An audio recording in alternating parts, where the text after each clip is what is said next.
How dare you come here? I don't need your lies. Leave before I have you thrown out. He shouted, but I didn't leave. A grieving stepmother uncovers a buried secret that shatters a wealthy family's legacy and reveals the true heir, hidden in plain sight.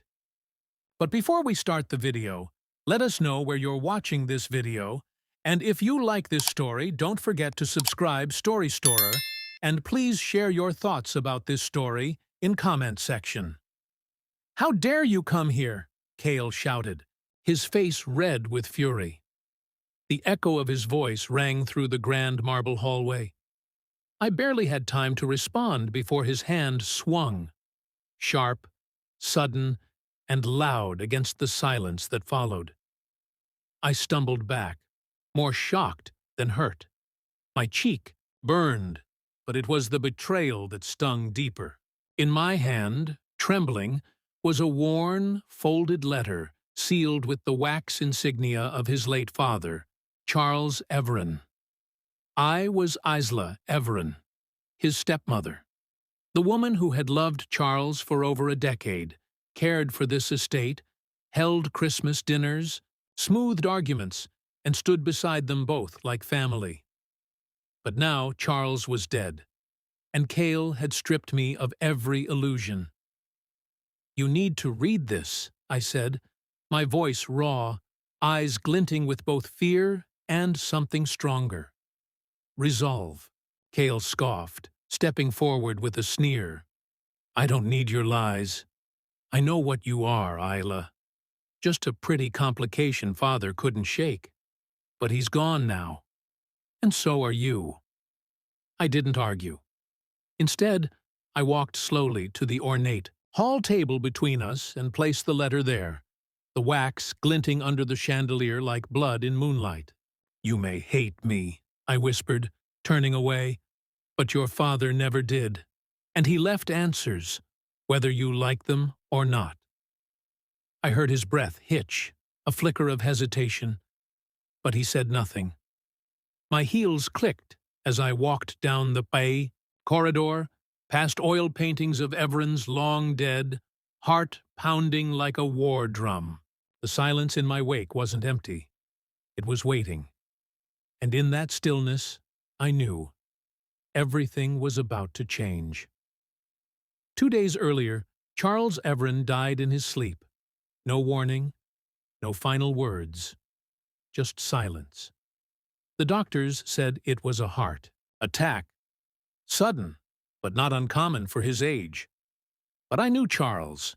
He was meticulous about his health, took daily walks, drank green tea, meditated. Nothing about his death felt natural. It felt planned or rushed. Grief weighed heavy as I sorted through his study. Dust hung in the air like ash, and the scent of his cologne still clung to the leather chair behind his desk. That was when I found it. A small drawer that didn't open fully. Something clicked when I pressed against the wood grain. A false panel. Inside, one letter. Aged parchment, folded once, sealed in dark red wax stamped with Charles's signet ring. The handwriting was unmistakable. The envelope was unaddressed, save for a single line, "To whom truth is due." I held it for hours before opening it. I wasn't ready. I thought Cale would want me there at the reading of the will. I thought we could mourn together, put aside our long-standing tension. But when he returned from his business trip, he didn't offer condolences, just coldness. "You're not family, Isla," he said. "You're a legal complication. That's all." That night, alone in the study, I broke the seal. And what I read changed everything. Charles's letter wasn't just words. It was a map, a warning, and a confession all folded into one. He wrote with urgency, as though he had sensed time slipping away. He spoke of a vault, a private deposit box held at a discreet bank in the city, one I had never heard him mention before. The letter included instructions specific and deliberate, and a final line that haunted me. Everything I couldn't say aloud is there. If you're reading this, the danger is already near. He mentioned doubts about Cale, his son. His tone was not angry, but sorrowful, as if Cale had made choices that Charles could neither stop nor forgive. He wrote of financial discrepancies, secret accounts abroad, and a woman I'd never heard of, Nessa Vell. The name appeared 3 times, each underlined. No explanation, just Nessa knows. Nessa is key. I clutched the letter in shaking hands, chilled by the realization that Charles had been living with secrets, possibly even fear, in his final days. And whatever truth he had locked away, he had entrusted it not to his blood, but to me. The next morning, I called the number listed on the letter. The bank manager didn't hesitate. "Mr. Everin said you might come," he said. "You'll be granted access upon presentation of the sealed letter." I was already packing my bag. The bank sat in a quiet district, more like an old library than a financial institution. No nameplate, just a bronze door with a single bell. Discretion was its business. Inside, the manager greeted me with a nod, as if he'd been expecting me for years. "Mrs. Everin, right this way." The vault was private, sealed behind 2 sets of security doors. He handed me a key and left me alone with the box.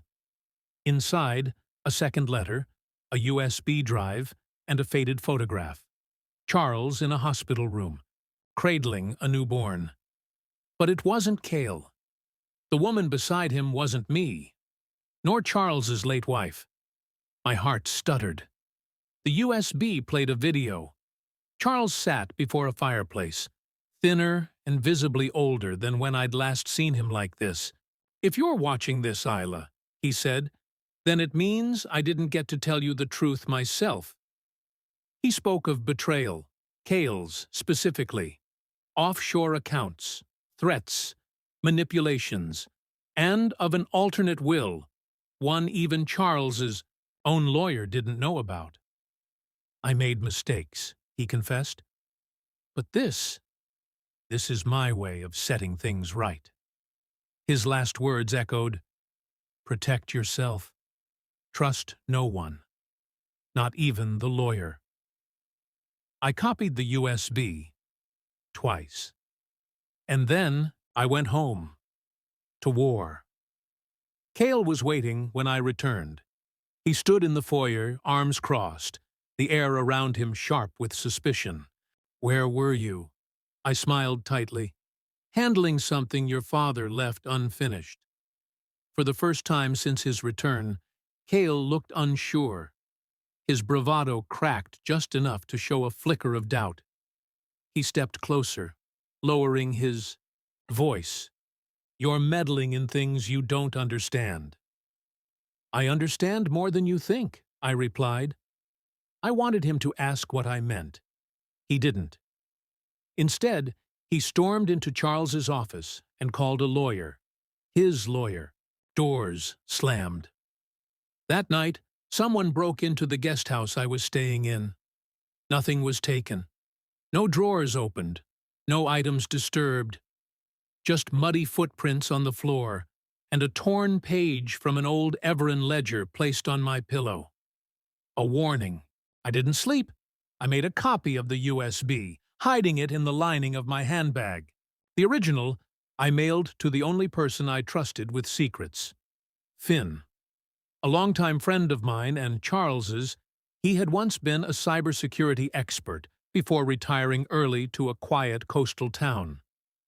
"If anything happens to me," I wrote, in the note, "watch the video." The games had begun, and I wasn't just a pawn anymore, but neither was Cale the king. I waited until Cale left the estate the next day before returning to Charles's study. This time, I searched with purpose. Behind a painting of a fox hunt, one Charles had always hated, I found a hidden wall safe. The code was his old sailing, date, something only I would remember. Inside, nestled among old documents and an antique watch, was a red leather ledger. Its cover was cracked, the pages dense with names, dates, and transactions. Many were marked with cryptic symbols, but one name jumped out, underlined in ink so dark it bled through the page: Nessa Vell. Beside her name, a note in Charles's handwriting. Nessa, true heir? I sat down, heart hammering. There were records of monthly fund transfers, significant amounts, sent to a remote orphanage in the countryside. Another note. Ivy, watch closely. She has my eyes. Who was Ivy? And how did she connect to Nessa? The timeline made me pause. Ivy had been born a year before I met Charles. He never spoke of a child besides Cale. Could there have been another? An affair? A secret adoption? The implications were staggering. If Ivy was his daughter, or the true heir, everything Cale had claimed could crumble. I had to find her. But first, I needed answers only the orphanage could provide. The orphanage sat nestled at the edge of a forgotten village, where fog clung to the trees and roads narrowed into gravel. But when I arrived, I found only charred ruins and memories swallowed by smoke. The building had burned down 5 years ago. A caretaker from the nearby parish remembered Charles. He came often, she said, her voice hushed as if the wind might carry her words to the wrong ears. Always asked about a girl, Ivy. Said she reminded him of someone. She paused, glancing at the scorched outline of what had been the main hall. She had his eyes. My pulse quickened. What happened to her? She vanished one day. No warning. Just gone. Records disappeared with her. I left shaken, but more certain than ever that Ivy was real, and she was in danger. I called Finn as I drove back. If anyone could trace a ghost, it was him. Within hours, he called me back. Your Ivy's not Ivy anymore. She's going by Arden Vale, enrolled at a private academy until a few years ago. Then nothing. No job history, no social records, but I'll find her. Back at the estate, Cale was waiting. You've got a week to pack, he said. The house is going on the market. But I had found more than a girl. Beneath Charles's old chessboard, taped carefully, was a key.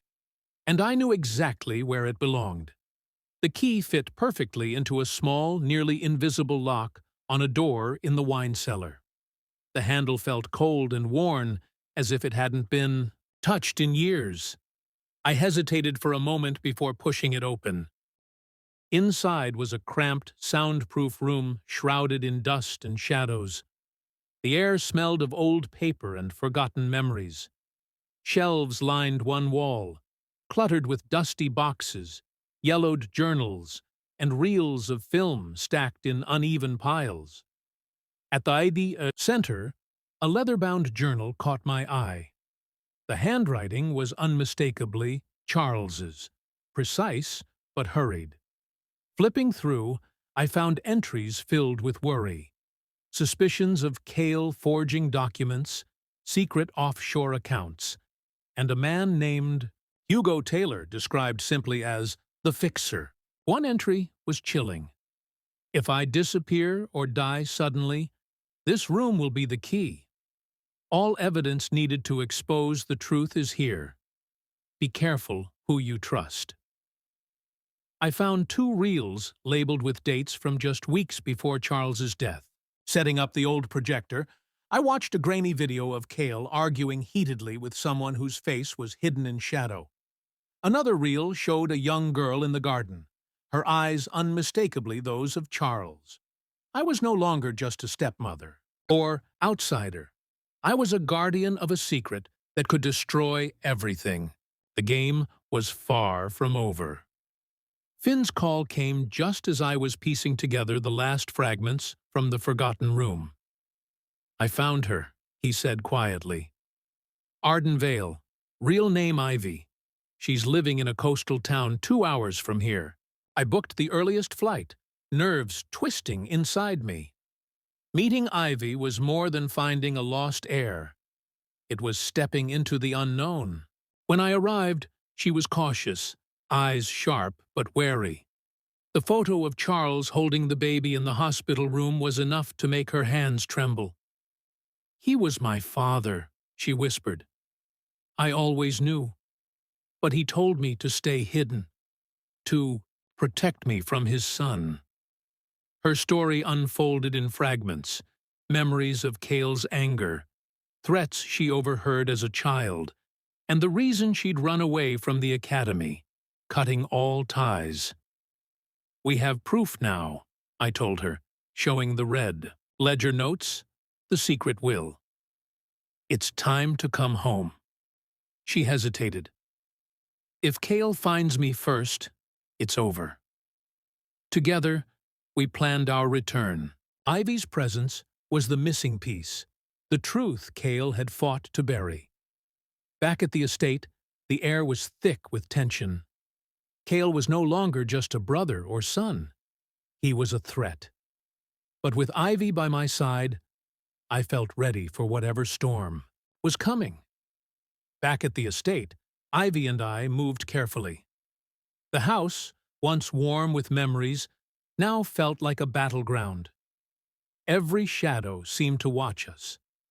We searched for the revised will Charles had hinted at in his recordings. Hours later, beneath the piano bench, hidden beneath decades of dust and scratches, we found it. The paper was thick and heavy, bearing Charles's signature, and a date just 1 week before his death. The document was clear. The estate, all assets, and the family trust were left entirely to Ivy, and I was appointed as executor. It was a devastating blow to Cale's control. That night, Cale appeared in the grand hall, his face pale but furious. "Hand over the documents." "Now." I met his glare, holding the will tightly. "You won't get what's not yours." He stepped closer, voice low and dangerous. "This ends tonight, Isla. You've stirred up a hornet's nest." Before things could escalate, I had already sent scanned copies of the will to the lawyer. Charles trusted in secret, along with Finn and Ivy.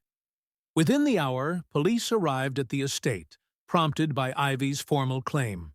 Cale refused to cooperate and vanished into the night, leaving behind a trail of questions and threats. The fight was far from over, but for the first time, I knew the truth had power. With Cale gone, the estate was plunged into uneasy silence. The police froze the assets as investigations into Charles's finances unfolded. Fraudulent activities and offshore accounts were uncovered, proving the suspicions Charles had feared. Among the leads was Hugo Taylor, the fixer Charles had mentioned.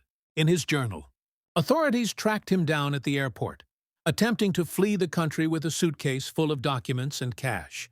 He was arrested and taken into custody, but his lips remained sealed. Meanwhile, in Charles's office, a hidden phone buzzed with messages.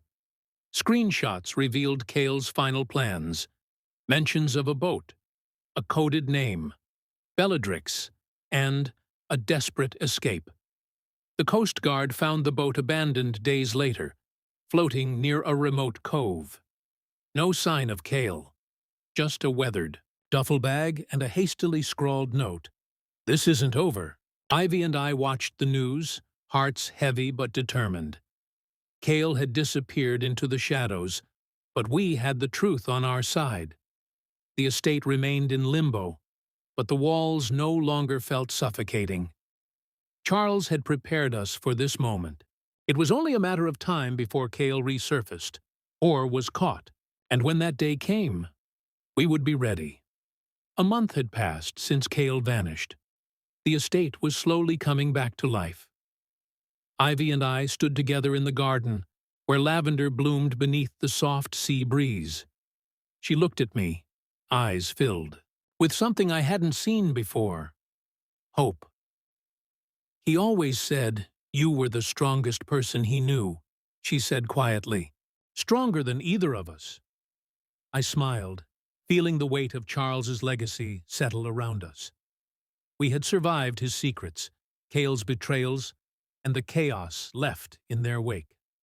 Then I remembered the last envelope, the one Charles had labeled for the future.